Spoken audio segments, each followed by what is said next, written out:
Well, Welcome aboard. I happen to be around, so I thought I'd stop in and give you a little update on what's going on. And to you guys in the tugboat and inland industry, which is the Jones Act, I want you to know one thing. This is a wake-up call for all of you, for all of us. We are under tremendous pressure from outside groups to get the Jones Act amended. You know what that would mean? That would mean all foreigners can come in with their tugs and their equipment and compete against us in the inland industry. Now I know that most of us, we get caught up in our daily work and we have our family problems. We don't pay much attention to what's going on in politics. But let me tell you, I'm there every day fighting to make sure that the people who support our industry and our jobs stay in office. Just recently, Boehner, I'm sure you've all read about it, the Speaker of the House has stepped down. Now, Boehner was a staunch supporter of the Jones Act and the U.S. flag merchant marine. Now, you've got the number 2 guy that's probably going to take over, McCarthy. He's a congressman from California. He's the kind of guy you can talk to, I think you can get along with, but not a great supporter like Boehner. Last night, Senator Grassley introduced an amendment to do away with the Jones Act in Puerto Rico. Crowley, mostly Crowley, and the coalition that we put together with all the inland operators, I want you to know one thing, that the management people have put together a great coalition to protect the Jones Act. What they're really doing is protecting their interests in the amount of money that they invested in their equipment. Crowley especially. Crowley probably has close to $3 billion in assets. I don't know how much of it is on loans that they need to pay to keep their operation going. So they don't need no disruption of service or any problems with the Jones Act and have foreigners come in to compete against them. Now, we have in this coalition union and non-union people. Because if the Jones Act goes away for you, it goes away for them too. Now, what I want to express to you is this. Look, next year is a very, very important election year for all of us. We have now on the table the Asian agreement, trade agreement. That's going to be voted on soon. We're afraid in there they might stick provisions in there to amend the Jones Act or domestic shipping. They did it in Canada. The Canadians are hurting terribly. It's going to wipe out their entire domestic fleet. We're afraid they're going to do the same thing in this trade agreement to us. So we hired someone to be right at the talks. Not that they're going to find out in detail what's going on a day-to-day basis, but to get information that may sound like they want to do something to change the Jones Act, where we could go back to this administration, tell the administration, get a hold of that jerk you got over there that may be sleeping and wake him up. Because we got a letter from the President of the United States that states, I support the Jones Act. I have that letter. So, next year, we have 435 congressmen running for re-election. 435 of them. They get elected for 2 years. In the Senate, you have 100 senators. They get elected for a 6-year period. And every 2 years, 1/3 of that Senate comes up for re-election. So next year we got 435 congressmen, 34 senators, and the President of the United States. Now what we got to do, and I hope you pay attention, look, everybody's got their own reason why they vote for somebody, whether it's guns, abortion, you name it, whatever the issue is. Make sure you vote for someone that's going to protect your job. Your job. I'm telling you this because the heat is on, and it's on bad. And we're doing everything that we can to fight this. Now, your Secretary-Treasurer, he belongs to the ITF also. He's chairman of the seafaring section of the ITF. He knows what's going on in Europe, in Asia, and brings that information back to us. So we can bring this information back to the coalition. And that's how we're fighting these people. That's how we're getting the information we need to get to the administration and our friends. So now, we got 435 congressmen, 34 senators, and the President of the United States. They're all running for re-election. And guess what? Every single one of them wants money. You hear me? You know, my father, God bless his soul, came from Italy, spoke very little English. He said to me when I was a real young lad, "Figlio mio, my son, senza soldi non si canta messa." Without money, the priest doesn't even say mass. Money makes the blind man see and the deaf man hear. And he's so right. Money. Now, I don't know how many of you are part of our SPARE program. One of you. Good, because we're going to be asking you to just maybe put a little more, another nickel or a dime into the coffers. We're going to need it. I've been meeting now on and off with people who are running against some of these crazies that are opposing us. We've got to knock some of them out of office. And some of these guys are really off the charts. They're worse than Donald Trump. I mean, Donald Trump is a comedian. You know, I like the guy. I got nothing against him, but what he says don't even make sense. He thinks the President of the United States can do anything he wants. Well, you know, you've been reading the newspapers. You've been watching TV. You saw what the Congress did to President Obama. They stymied him. Now, the President has done so much good for this country. He saved this country from a depression.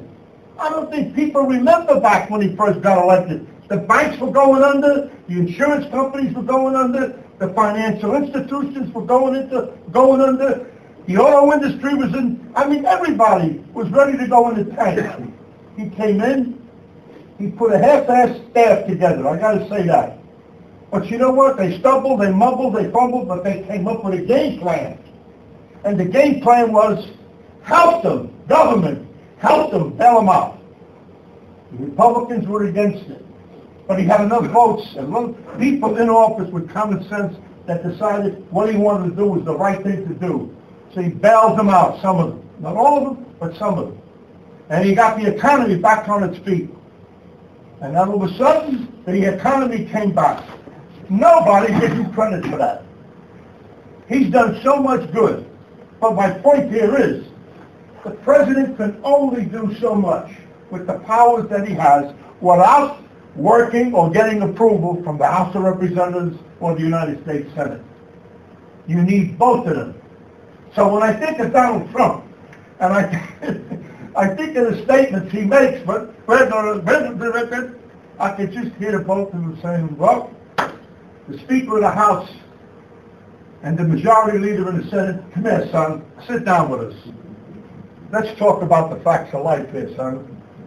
You ain't getting nothing. You ain't getting this, you ain't getting that, you ain't getting that. Now sit down and talk common sense. Personally, I don't think he's going to get the nomination. He's too far off the charts. And he's a comedian. I mean, he's a spoiled kid with a lot of money. He's had his way for all these years. He's wheeled and dealed, and I don't know how people can honestly say that he's going to make a good leader. He's a dealer. I mean, the guy cuts deals. He's going to go over to Russia and tell Putin what to do. What, are you kidding me? But anyway, this is what we're faced with next year. A huge election and getting supporters of the U.S. flag merchant marine. And I'm asking all of you, Get your families registered to vote. Get your mother, your father, your uncle, your cousin, your grandmother, your nieces, your nephews, get them all registered to vote and make sure they vote pro-labor. Pro-labor. Democrat or Republican, don't make any difference to us. As long as you support our industry and our livelihood, that's the people we support. Independents, too, if they support our industry. Now, the SIU itself has done a tremendous job in getting our industry to invest in new equipment, most of you are sailing on it, and putting it in service under contract with us. Now, that confidence that they have in us, the SIU, is that we will provide for them qualified, trained, disciplined people that will be productive and do a good job aboard their equipment. Because they're no different than you and I. We go to work, we get a paycheck, we pay our mortgage, we pay our car insurance, we pay our kids' tuition. They have to pay mortgage on the ships, their payrolls ashore, and their whole organization. You have to be productive, and you've got to know what the hell you're doing. So here at the school, we have put programs together to meet the needs of the industry. The needs. This is one union that keeps up with the industry and the industry's needs. Because when the industry needs change, we have to change. And if we don't change, we don't survive. So all of you that are going to take this course, I'd like for all of you to be honest and give us your honest opinion on what you think about the course. And I want you to go into the console rooms and go to our simulators and tell us what you think about it. Because it's going to be important for all of us to make sure that we're teaching the right thing to the right people. We're very proud of what we do here. Very proud. This school has been here since 1968, and it went from a Navy barrack school to what you see today. People here work hard. We've got a great staff. We've got a lot of dedicated people that put in a lot of time, their own time, to improve the quality of the school. So I'm saying to each and every one of you, take a good look around. There's nothing wrong with critiquing anything. Listen, I'm the first one that likes to hear from people who know what they're doing on how to improve something. If we can improve down here, let us know. We'll be glad to do it. If it makes sense, of course. You know, I mean, sometimes people go, you know, like Donald Trump. They go to center field and never look back. So I got to get up the road. I just thought, I told Dave I want to stop by for 10, 20 minutes just to say hello, to let you know I'm still alive. You know, yesterday we had some terrific meetings, the last 3 days, with the National Defense Transportation Association.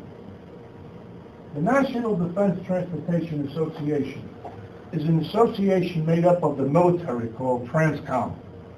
TRANSCOM represents all modes of transportation for the government and the movement of government cargo, whether it's ammunition, whether it's trucks, whether it's helicopters, whatever. They service the Army, the Navy, the Marines, the Air Force, and the Coast Guard if necessary. And what we talk about there is the international fleet. And it's so depressing when you look at the numbers. In the international trade, there are only 77 U.S. flag ships. We carry less than 2% of our imports and exports. That is disgraceful. That is disgraceful. A country like the United States of America that supports the whole world. That's the policeman of the whole world. 70 some odd ships. And at one time, we had 800 to 1,000. We're down to 77. So the military is very concerned about that. They're saying, what happens when the balloon goes up what happens? So the meetings that we had was, we wanted to make sure not only do we get the ships that are going to be needed, but the manpower to move those ships. And that's when we got into the Jones Act. How important the Jones Act was. And how many people that sail on Jones Act vessels qualify to sail deep sea in case of a war. And let me tell you, we're coming close to it. Don't let nobody kid you. With the Russians now bombing in Syria like they did this morning, it's getting hairy. We're sending a lot of equipment to Guam. I'm telling you, it's getting scary. And we're going to have to probably raise the amount of people that we take in here as apprentices and upgraders. I got a funny feeling that they're going to start breaking out a lot of these RRF ships already reserved. It's getting scary. And the military is getting a little nervous. And that's what we discussed these last 3 days, really, on and off. Manpower was a big, big subject. How do we get the manpower that we need? Now, in this meeting, we had all the officers' unions, we had license unions, all our companies were there, all of them, and our Jones Act companies, because the coalition we put together is all of maritime, not just the Jones Act and the International Fleet. Everybody together. We all sing from the same song sheet. That's how we survive. We're all in that lifeboat together. So I believe the meetings were very, very successful. They have a new general at Transcom, McPhee, and seems like a real good guy, interested, wants to know about us, supports us. And by the way, I invited him to our school. I hope he can come down here within the next couple of months to address the students. So I'm going to send him a letter today inviting him to come. You know, we've been very fortunate. We've had 2 presidents here. 2 presidents, right? Yeah, we had Clinton and Bush. Bush was the best. And I'm going to get out of here. Bush comes down here and he meets the operators and makes a beautiful speech, going to make a beautiful speech. So he says to me, "What, simulator? You guys said, yeah, we got simulator. Come on." I'm riding around in his RV there that it looked like Space Wars with all the telephones and stuff. I'm looking around and I said, my God, this is a bear over here. You pick up the red phone, the blue phone, the green phone. Anyway, we get to the building, he comes in, and he gets on the simulator. Now, he had the Baltimore Harbor, I believe. I told the girl, go easy. Go easy. And he's on the simulator. And buoys and streets, ferries and bridges. So after he gets done, he comes out, he goes into the next room where they evaluated what he did. So the girl says to him, "Mr. President, you did an excellent job. You didn't hit anything." He turned around and he said to her, "You know why I didn't hit anything? Because Sacco fixed it that I wouldn't hit anything." He was no fool. He was right. So we even had the presidents on the simulator. So I remember what we're telling you. Look, I didn't come here with a cup and a monkey. I came here to give you the facts. The facts are this. It's going to get tough. It's going to get tougher than what it is now. Check what we got. And the only way we're going to save ourselves is we got to get involved. And if we're not going to get involved, then we've got a long road to hoe. I believe we'll be successful. It's going to take a little time, a little patience, but we'll get there. And this school is going to be the future of the maritime industry. We're going to be able to train anybody for any job, at any level, and any piece of equipment that the industry needs. I am confident of that. We got the staff, we got the people, we got you. We can't lose. So God bless you all. Have a good course, and I'll see you all later. Huh? God bless everybody.